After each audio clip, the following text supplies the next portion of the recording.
ವೇದನಾದ ಪ್ರತಿಷ್ಠಾನ ಹಾಗೂ ಶ್ರೀ ಸದ್ಗುರು ಹಿಂದೂಸ್ತಾನಿ ಶಾಸ್ತ್ರೀಯ ಸಂಗೀತ ವಿದ್ಯಾಲಯ ಸಾಗರ ಇವರ ವತಿಯಿಂದ ಆಯೋಜಿಸಲಾದ 26ನೇ ವರ್ಷದ ಸಂಗೀತ ಸಂಭ್ರಮ ರಾಷ್ಟ್ರೀಯ ಸಂಗೀತೋತ್ಸವ ಕಾರ್ಯಕ್ರಮವು ವಿಜೃಂಭಣೆಯಿಂದ ನಡೆಯಿತು. ಕಾರ್ಯಕ್ರಮದಲ್ಲಿ ಸಾಗರದ ಶಾಸಕರಾದ ಗೋಪಾಲಕೃಷ್ಣ ಬೇಳೂರುರವರು ಕಾರ್ಯಕ್ರಮದ ಕುರಿತು ಮಾತನಾಡಿದರು. 26 ವರ್ಷಗಳ ಕಾಲ ಸುದೀರ್ಘವಾಗಿ ನಡೆಸಿಕೊಂಡು ಸಾಗರದಲ್ಲಿ ಅತ್ಯಂತ ಯಶಸ್ವಿ ಸಂಗೀತವನ್ನು ಕೊಟ್ಟಿರುವಂಥ ವಸುಧಾ ಶರ್ಮ ಅವರಿಗೆ ಜೋರಾದ ಚಪ್ಪಾಳೆ ನಿಮಗೆ ಬರಲಿ. ಸಾಮಾನ್ಯ ವಿಚಾರವಲ್ಲ. ಈ ಶಾಲೆಯಿಂದ, ಸಂಗೀತ ಶಾಲೆಯಿಂದ ಇಡೀ ರಾಷ್ಟ್ರ, ರಾಜ್ಯ ಎಲ್ಲ ಭಾಗದಲ್ಲೂ ಸಂಗೀತದ ಎಲ್ಲ ಕಲೆಯನ್ನು ಕಲಿತು ಇವತ್ತು ರಾಜ್ಯ ಮಟ್ಟದಲ್ಲಿ, ರಾಷ್ಟ್ರ ಮಟ್ಟದಲ್ಲಿ ಹೆಸರು ತರ್ಬೋದು. ಸಂಗೀತ ಸಾಗರದಲ್ಲಿ ಅತ್ಯಂತ ಯಶಸ್ವಿ ನಡೀತಾ ಇದೆ. ಸಂಗೀತಕ್ಕೆ ಇಷ್ಟು ವಯಸ್ಸು ಅಂತ ಏನಿರಲ್ಲ, ಎಷ್ಟು ವಯಸ್ಸು ಬೇಕಾದರೂ ಸಂಗೀತ ಕಲಿಬೋದು.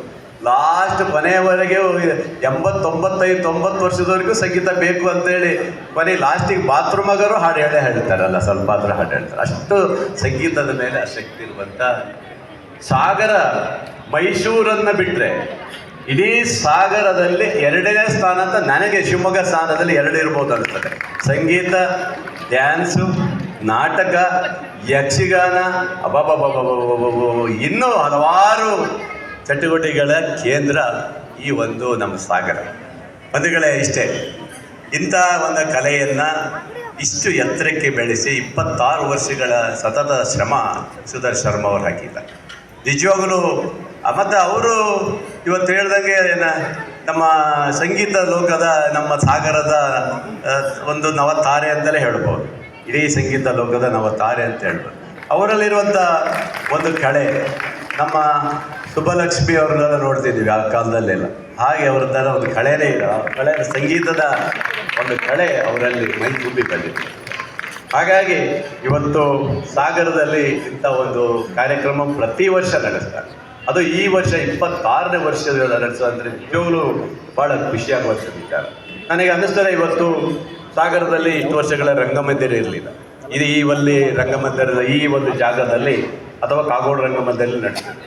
ಈಗ ಸಾಗರಕ್ಕೆ ಒಂದು 800 ಸೀಟ್ ಬರುವಂಥದ್ದು ಇಂಡೋರ್ ರಂಗಮಂದಿರವನ್ನು ಸ್ಯಾಂಕ್ಷನ್ ಮಾಡಿಸಿದ್ದೀನಿ. ಸುಮಾರು 4,80,00,000 ರೂಪಾಯಿ ಬಿಡುಗಡೆ ಮಾಡಿಸಿದ್ದೀನಿ. ಕೆಲವೇ ದಿನದಲ್ಲಿ ಅದರ ಶಂಕುಸ್ಥಾಪನೆ ನೆರವೇರಿಸಿ ಸುಮಾರು 9ರಿಂದ 10 ಕೋಟಿ ಆಗ್ಬೋದು. ಅದು 10 ಕೋಟಿಯ ಒಂದು ದೊಡ್ಡ ರಂಗಮಂದಿರವನ್ನು ಪ್ರಾಸಂ ಪಕ್ಕದಲ್ಲಿರುವ ಜಾಗದ ಇದೆಯಲ್ಲ, ಪೂರ್ತಿ ಜಾಗದಲ್ಲಿ ಆ ಒಂದು ರಂಗಮಂದಿರವನ್ನು ನಾನು ಮಾಡಬೇಕಂತ ತೀರ್ಮಾನ ಮಾಡಿದ್ದೀವಿ. ಆಗಲೇ ದುಡ್ಡು ಸ್ಯಾಂಕ್ಷನ್ ಆಗಿದೆ. ಈ ಸಾಗರದ ಜನರಿಗೆ, ಕಲಾವಿದರಿಗೆ ಇಲ್ಲಿ ಒಂದು ಒಳ್ಳೆಯ ಅವಕಾಶ ಕೊಡಬೇಕಂತ ನನ್ನ ತೀರ್ಮಾನ ಇತ್ತು. ಅದಕ್ಕೆ ಆದ್ಯತೆಯನ್ನು ಕೊಟ್ಟಿದ್ದೀನಿ. ಖುಷಿಯಾಗುತ್ತೆ. ಹಾಗಾಗಿ ನನ್ನ ಉದ್ದೇಶ ಅಷ್ಟೇ, ಕಲೆಗಳು ಉಳಿಬೇಕು, ನಾಟಕಗಳು ಉಳಿಬೇಕು. ಎಲ್ಲ ನಮ್ಮ ರಂಗದಲ್ಲಿರುವಂಥ ಕಲಾವಿದರಿಗೆ ರಾಜ್ಯ ಸರ್ಕಾರಗಳು, ಇವತ್ತು ನಾನು ಎಲ್ಲ ಯಾವುದೇ ಸರ್ಕಾರ ಬರಲಿ, ಕಲಾವಿದರಿಗೆ ಮಾಸಾಸನ ಕೊಡುವಂಥದ್ದು, ಕಲಾವಿದರಿಗೆ ಪರಿಹಾರ ಕೊಡುವಂಥದ್ದು ಆಗಲೇಬೇಕು. ಯಾಕಂದರೆ ಅವರ ನಿವೃತ್ತಿಯ ಜೀವನ ನಾವು ನೋಡೋಕ್ಕಾಗಲ್ಲ, ಅಷ್ಟು ಪರಿಸ್ಥಿತಿಯಲ್ಲಿರುತ್ತೆ.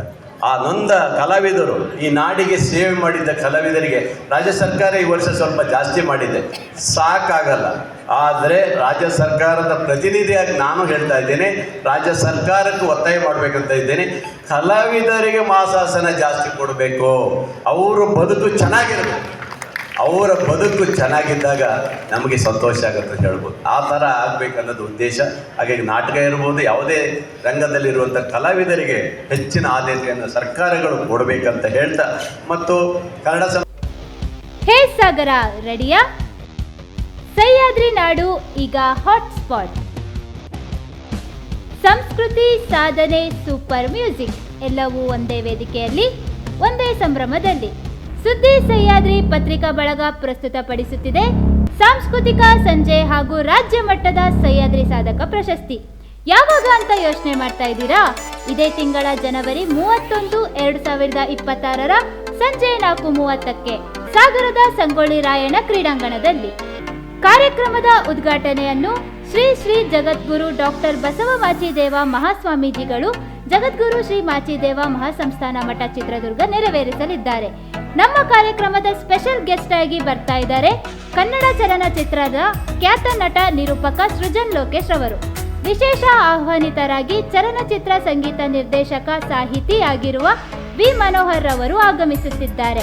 ಹಾಗೂ ಜಿ ಕನ್ನಡ ಸರಿಗಮಪ ಫೇಮಸ್ ಟ್ರೆಂಡಿಂಗ್ ಸ್ಟಾರ್ ಬಾಳು ಬೆಳಗುಂದಿ ಹಾಗೂ ಜ್ಞಾನೇಶ್ ನಮ್ಮೆಲ್ಲರನ್ನೂ ರಂಜಿಸಲು ಬರ್ತಾ ಇದ್ದಾರೆ. ಸುದ್ದಿ ಸಹ್ಯಾದ್ರಿ ರಾಜ್ಯ ಮಟ್ಟದ ಸಾಧಕ ಪ್ರಶಸ್ತಿಯನ್ನು ನೆರವೇರಿಸಲು ಗಣ್ಯಾತಿ ಗಣ್ಯರ ದಂಡೆ ಆಗಮಿಸುತ್ತಿದೆ. ಇದು ಕೇವಲ ಕಾರ್ಯಕ್ರಮವಲ್ಲ, ಸುದ್ದಿ ಸಹ್ಯಾದ್ರಿಯ ವೈಬ್. ಸುದ್ದಿ ಸಹ್ಯಾದ್ರಿ ಪತ್ರಿಕಾ ಬಳಗ ವತಿಯಿಂದ ಸಾಗರದ ಸಮಸ್ತ ಜನತೆಗೆ ಆದರದ ಸ್ವಾಗತ. ಸಾಗರದ ಗೋಪಾಲಗೌಡ ಕ್ರೀಡಾಂಗಣದಲ್ಲಿ ಈಡಿಗ ಟ್ರೋಫಿ 2026 ಕ್ರಿಕೆಟ್ ಪಂದ್ಯಾವಳಿಯ ಪ್ರಶಸ್ತಿ ಮತ್ತು ಸಮಾರೋಪ ಸಮಾರಂಭವನ್ನು ಭಾನುವಾರ ಭವ್ಯವಾಗಿ ಹಮ್ಮಿಕೊಳ್ಳಲಾಯಿತು.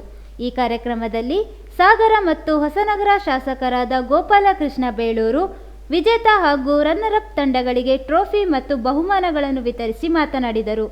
ಕ್ರೀಡೆ ಯುವಕರಲ್ಲಿ ಶಿಸ್ತು, ಸಹಕಾರ ಮತ್ತು ನಾಯಕತ್ವ ಗುಣಗಳನ್ನು ಬೆಳೆಸುತ್ತದೆ ಎಂದು ಅವರು ಹೇಳಿದರು. ಈ ಸಂದರ್ಭದಲ್ಲಿ ಮಾಜಿ ಸಚಿವರು ಹರತಾಳ್ ಹಾಲಪ್ಪ ಸೇರಿದಂತೆ ಹಲವು ಗಣ್ಯರು ಉಪಸ್ಥಿತರಿದ್ದು ಕ್ರೀಡಾಪಟುಗಳಿಗೆ ಶುಭ ಹಾರೈಸಿದರು. ಈಡಿಗ ಟ್ರೋಫಿ 2026 ಪಂದ್ಯಾವಳಿ ಸಾಗರದಲ್ಲಿ ಕ್ರೀಡಾ ಸ್ಫೂರ್ತಿಗೆ ಹೊಸ ಉತ್ತೇಜನ ನೀಡಿತು. ಜನಾರ್ದನ್ ಪೂಜಾರಿ ಅವರು ಇರಬಹುದು, ಡಾಕ್ಟರ್ ರಾಜ್ಕುಮಾರ್ ಇರಬಹುದು, ಎಲ್ಲ ಸಮಾಜದ ನಮ್ಮೆಲ್ಲ ನಾಯಕರ ನೇತೃತ್ವದಲ್ಲಿ ಈ ಒಂದು ಸಮಾಜ ಇಷ್ಟು ಎತ್ತರಕ್ಕೆ ಬರಲಿಕ್ಕೆ ಕಾರಣ ಆಗಿದೆ. ಅವರೆಲ್ಲರ ಸಹಕಾರ ಇವತ್ತು ಇಡೀ ನಮ್ಮ ಸಮಾಜಕ್ಕೆ ಕೊಡುಗೆ ಕೊಟ್ಟಿದ್ದಾರೆ. ಒಬ್ಬರು ಭೂಮಿ ಕೊಟ್ಟಿರ್ಬೋದು, ಇನ್ನೊಬ್ಬರು ಈ ರಾಜ್ಯದ ಜನ ರೈತರಿಗೆ ವಿದ್ಯುತ್ ಸಂಪರ್ಕ ಕೊಡೋ ಮೂಲಕ ಅವರ ಬಾಳನ್ನು ಬೆಳಕು ಮಾಡಿದ ಮಹಾನಾಯಕರು ಇವರೆಲ್ಲ ಇದ್ದಾರೆ. ಇವರೆಲ್ಲ ಇವತ್ತು 94ನೇ ವರ್ಷಕ್ಕೆ ಈ ವಯಸ್ಸಿಗೂ ಕ್ರಿಕೆಟ್ ನೋಡಕ್ಕೆ ಬಂದಿದ್ದಾರಲ್ಲ, ನಿಜವಾಗ್ಲೂ ನಮ್ಮಂಥವ್ರೆ ಹೇಗಿರ್ಬೇಕು ಯೋಚನೆ ಮಾಡಿ. ಎಷ್ಟು ಇದು ಅಲ್ವಾ, ಅಂದರೆ ಆ ಛಲ ಇದೆ ಆ ವ್ಯಕ್ತಿಗೆ.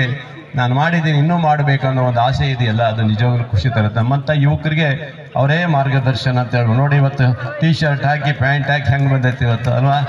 ಕೇಳಿದೆ ಕ್ರಿಕೆಟ್ ಆಡಿದಾರ ಮಾವ ಅಂದೆ, ಇಲ್ಲ ಅಂತ ಕಬಡ್ಡಿ ಆಡ್ಯಾರಂತ. ನಾನೇನು ನೋಡಲಿಲ್ಲ ಯಾವ ಕಬಡ್ಡಿ ಆಡಿದ್ರಿ ಅಂತ.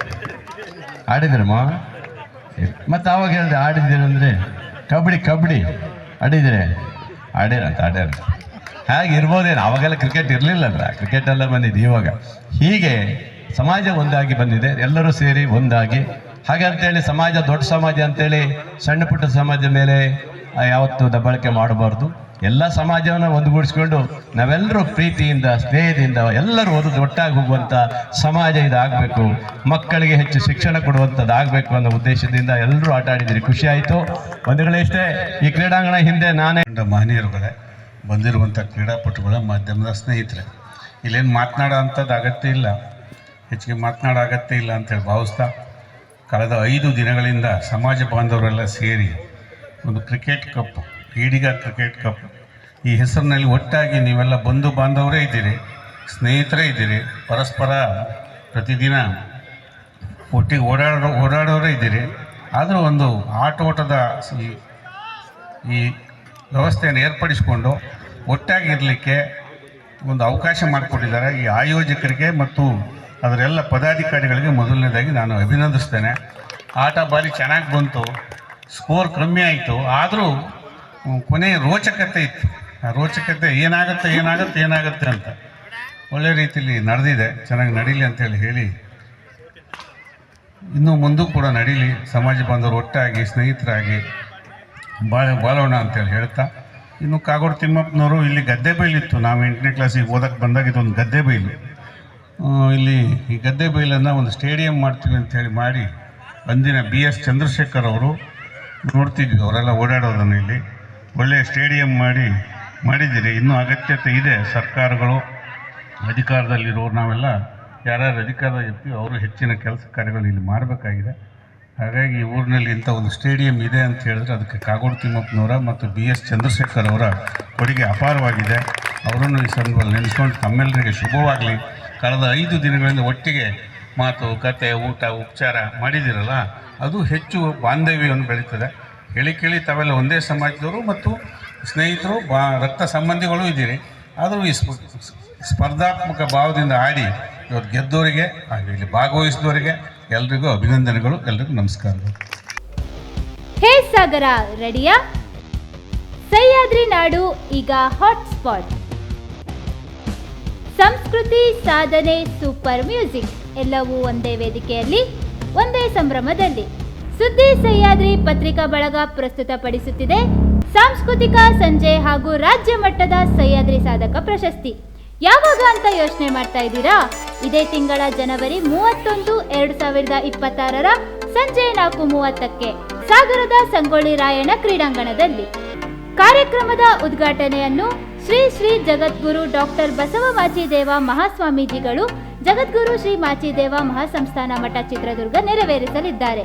ನಮ್ಮ ಕಾರ್ಯಕ್ರಮದ ಸ್ಪೆಷಲ್ ಗೆಸ್ಟ್ ಆಗಿ ಬರ್ತಾ ಇದ್ದಾರೆ ಕನ್ನಡ ಚಲನಚಿತ್ರದ ಖ್ಯಾತ ನಟ ನಿರೂಪಕ ಸೃಜನ್ ಲೋಕೇಶ್ ಅವರು. ವಿಶೇಷ ಆಹ್ವಾನಿತರಾಗಿ ಚಲನಚಿತ್ರ ಸಂಗೀತ ನಿರ್ದೇಶಕ ಸಾಹಿತಿ ಆಗಿರುವ ವಿ ಮನೋಹರ್ ಅವರು ಆಗಮಿಸುತ್ತಿದ್ದಾರೆ.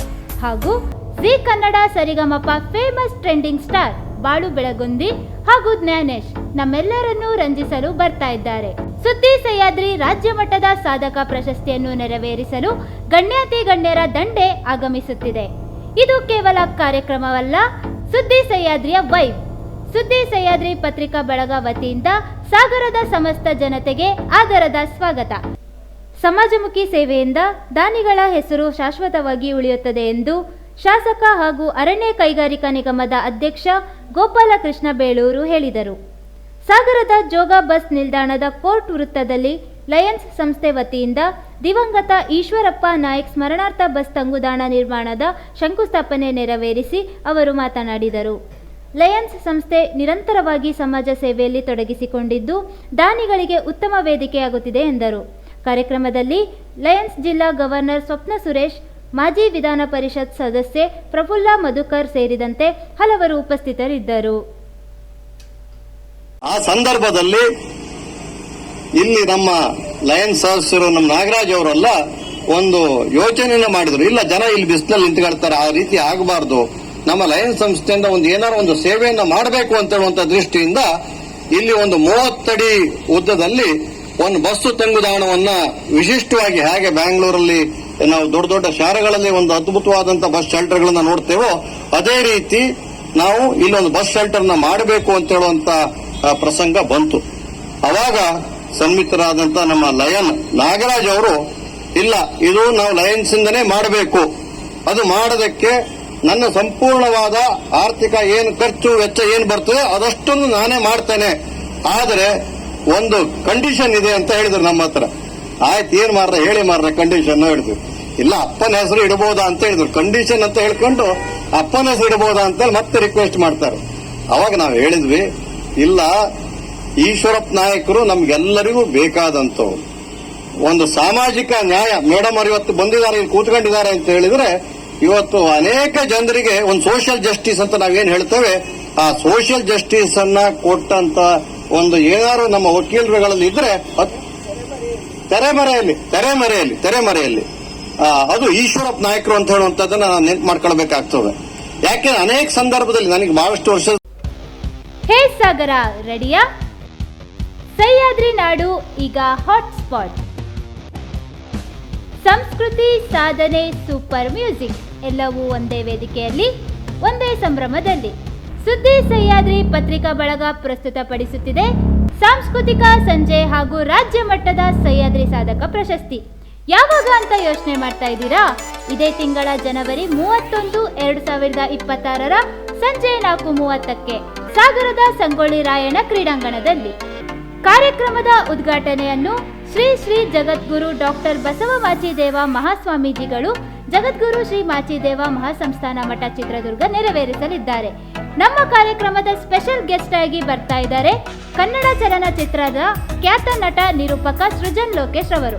ವಿಶೇಷ ಆಹ್ವಾನಿತರಾಗಿ ಚಲನಚಿತ್ರ ಸಂಗೀತ ನಿರ್ದೇಶಕ ಸಾಹಿತಿ ಆಗಿರುವ ವಿ ಮನೋಹರ್ ಅವರು ಆಗಮಿಸುತ್ತಿದ್ದಾರೆ. ಹಾಗೂ ಜಿ ಕನ್ನಡ ಸರಿಗಮಪ ಫೇಮಸ್ ಟ್ರೆಂಡಿಂಗ್ ಸ್ಟಾರ್ ಬಾಳು ಬೆಳಗುಂದಿ ಹಾಗೂ ಜ್ಞಾನೇಶ್ ನಮ್ಮೆಲ್ಲರನ್ನೂ ರಂಜಿಸಲು ಬರ್ತಾ ಇದ್ದಾರೆ.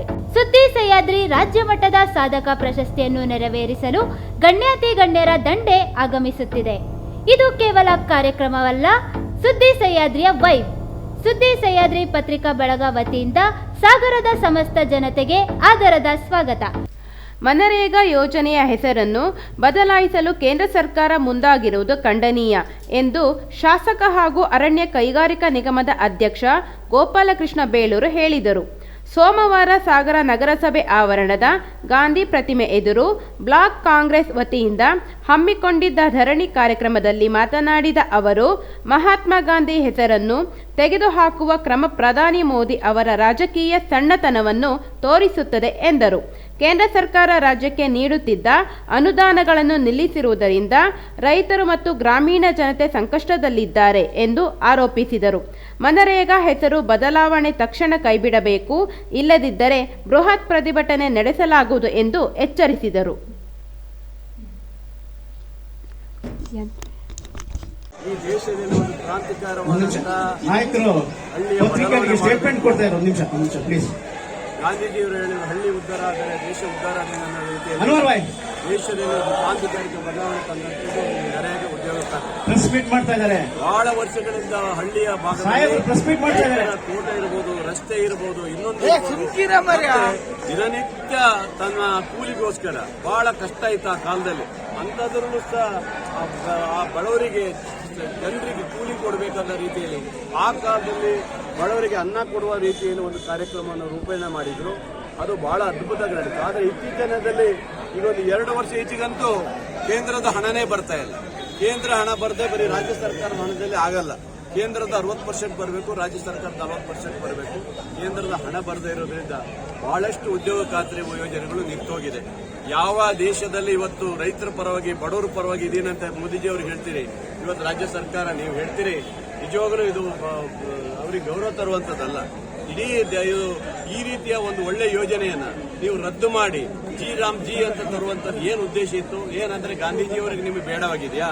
ಇರ್ಬೋದು, ನಿಮ್ಮ ಪಕ್ಷದಲ್ಲಿ ಗೊತ್ತಲ್ಲ ಗಾಂಧೀಜಿಯವರಿಗೆ ಏನು ಅವಮಾನ ಮಾಡಿದ್ರು, ಗಾಂಧೀಜಿಯವರಿಗೆ ಏನೇನು ಮಾಡಿದ್ರು, ಅವೆಲ್ಲವನ್ನೂ ನಮ್ಮ ಗಮನದಲ್ಲಿದೆ. ಗಾಂಧೀಜಿಯವನ್ನ ಇವತ್ತು RSS ಅವರು ಸುಟ್ಟಾಕಿದಕ್ಕೋಸ್ಕರನೋ ಅಥವಾ ಗಾಂಧೀಜಿಯವರು ಅವರ ಫೋಟೋಕ್ಕೆ ಚಪ್ಪಲಿ ಹಾರ ಹಾಕೋದು, ಅವರಿಗೆ ಫೋಟೋ ಸುಡುವಂಥದ್ದು ಇವೆಲ್ಲ ಮಾಡಿದ್ದಾರೆ. ಅವೆಲ್ಲ ನಮ್ಮ ಗಮನದಲ್ಲಿದೆ. ಯಾವ RSS ಇರ್ಬೋದು, ಇನ್ನೊಬ್ಬರು ಇರ್ಬೋದು, ಬೇರೆ ಬೇರೆ ಇರ್ಬೋದು, ಕೆಲವರೆಲ್ಲ ಏನು ದೇಶದಲ್ಲೇ ಮಾಡಿದ್ರೆಲ್ಲ ನಾನು ನೋಡಿದ್ದೀನಿ. ಅಂದ್ರೆ ಆ ಉದ್ದೇಶ ಏನಾಗಿದೆ? ಸ್ವಚ್ಛ ಗ್ರಾಮಕ್ಕೆ ನೀವು ಗಾಂಧೀಜಿ ಹೆಸರು ಇಟ್ಟಿರಿ.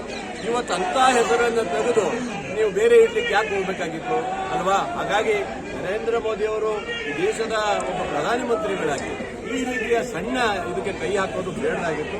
ನಾವು ಮುಂದೆ ಹೇಳೋದಿಷ್ಟೇ, ನಮ್ಮ ಕಾಲದಲ್ಲಿರುವಂತಹ ಅವತ್ತು ಮನಮೋಹನ್ ಸಿಂಗ್ ಕೊಟ್ಟಂಥದ್ದು ಅವರು 10 ವರ್ಷ ಬೇಡಲ್ಲಿ ಉದ್ಯೋಗ ಖಾತ್ರಿಯದು ಅತ್ಯಂತ ಯಶಸ್ವಿಯಾಗಿ ನಡೆದಿದೆ. ಭಾಗದ ಜನರಿಗೆ ಒಂದು ತುತ್ತು ಊಟ ಸಿಗುವಂತ ಮಾಡಿ, ಈ ಭಾಗ ಅಂತಲ್ಲ, ಆ ಗುಲ್ಬರ್ಗ ಆ ಭಾಗದ ಜನರು ಗುಳೆ ಹೋಗೋದನ್ನು ತಪ್ಪಿಸಿ ಆ ಭಾಗದ ಜನರಿಗೆ ಒಂದೊತ್ತು ಊಟ ಕೊಟ್ಟಂತ ಮಹಾನ್ ಪುಣ್ಯಾತ್ಮ ಮನಮೋಹನ್ ಸಿಂಗ್ ಅವರು. ಇದು ಯಾಕೆ ಹಿಂಗೆ ಮಾಡಬಹುದು? ಒಂದೇ ಅಲ್ಲ, ಇವತ್ತು ನಮಗೆ ನಬಾರ್ಡಿಂದ ಬರುವಂತ ರಸ್ತೆಗಳು ಬರ್ತಾ ಇಲ್ಲ, ಕೇಂದ್ರದಿಂದ ನಬಾರ್ಡಿಂದ ಬ್ಯಾಂಕಿಗೆ ಬರುವಂತ ದುಡ್ಡು ಬರ್ತಾ ಇಲ್ಲ. ಇವರು ರೈತರ ಪರವಾಗಿ ಅಂತ ಪ್ರತಿ ತಿಂಗಳ 2,000 6 ತಿಂಗಳಿಗೆ ಒಂದ್ಸರಿ ದುಡ್ಡು ಹಾಕ್ತೀನಿ ಅಂತಾರೆ. ಯಾವ ಉದ್ದೇಶಕ್ಕೆ ನೀವು ದುಡ್ಡು ಹಾಕ್ತೀರಿ? ರೈತರಿಗೆ ಸಾಲ ಕೊಡಕ್ ಆಗ್ತಾ ಇಲ್ಲ. ನಾವು ಇವತ್ತು ನಬಾರ್ಡಿಂದ 200 ಕೋಟಿ ರೂಪಾಯಿ ನಬಾರ್ಡ್